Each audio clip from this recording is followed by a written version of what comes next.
All right, let's pick it up where we left off. So let's see here. I've got my quadratic error function in two parameters, the slope and the intercept, and that of course is the sum of the squares of the vertical distances between the points xi, yi, and the line parameterized by slope and intercept. In the last segment, we computed the partial derivative. So this was the partial derivative with respect to m. This was, and so now let's break this down a little bit. And what am I getting at? I'm trying to tease out the m and the b. Yeah, that's eventually our goal, is to set that equal to 0 and to solve for m and b.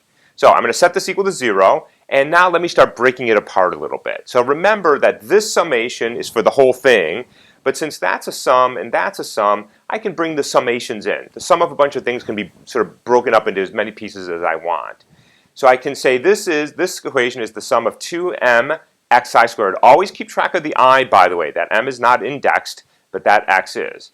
Plus 2b, the sum of xi, minus 2 xi yi. And of course that's equal to 0 because that's what we're trying to minimize, is the two sets of derivatives. All right, let's see what we can do here to simplify things further.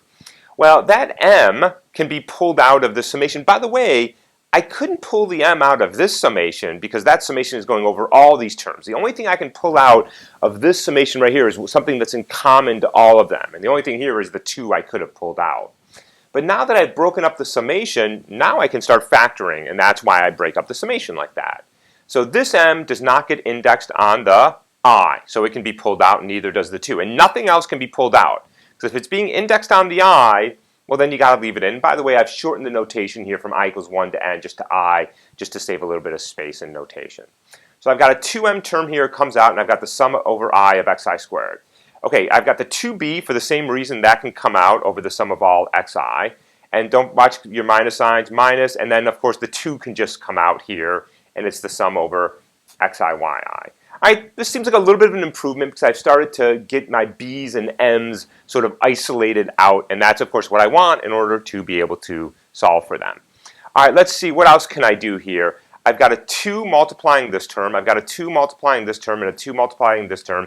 So I can divide both sides of the equation by 2. That's a 0 over here, so that's fine. So the 2 just goes away, it's irrelevant to us. And now what do I have? I have m times the sum of the square of the x terms. I've got b plus the sum of the x terms minus the sum of the cross terms xi and yi. So that's looking pretty good. This is, of course, just a constant. This whole summation is a constant. That whole summation is a constant, scalar value. So this is looking pretty good. Nice, simple linear equation in m and b. Good.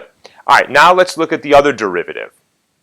Here's the partial with respect to b. We calculated that, by the way, in the previous segment.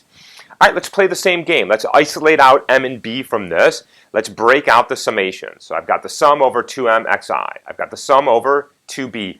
Something interesting here. There's nothing indexed on I here, so this really should collapse to something simple. And this is, of course, the sum over 2yi. All right, factor out the things that have nothing to do with the indexing parameter. So the 2m can come out times the sum of xi here. Here, be careful. The 2m can come out, but I still have a 1 there. I'm still summing up these things. Well, what am I summing up? I'm summing from I equals 1 to n of 2b. So it's 2b plus 2b plus 2b plus 2b, which is just 2n, which is, of course, the indexing variable here, times b. And then here, the 2 can come out. So I have the same thing here. I've got a 2 in each of my terms. I've got a 0 here. I can divide left hand and right hand by 2. And now I've got something that also looks pretty simple. M times some scalar constant, b times a constant, n, and then another constant over here is equal to 0. And just like before, I've isolated m and b in this nice little way. In fact, this looks a lot like the previous equation. I just have different terms here. That's all. Okay, so now we've gone one more step. We had a quadratic error function. We computed the two partial derivatives, and now I've simplified those partial derivatives to isolate my unknowns m and b. Okay, if you haven't already solved for m and b, this is another good stopping point. Stop here and try to take these two equations and solve for m and b. Okay? And don't get intimidated by that summation.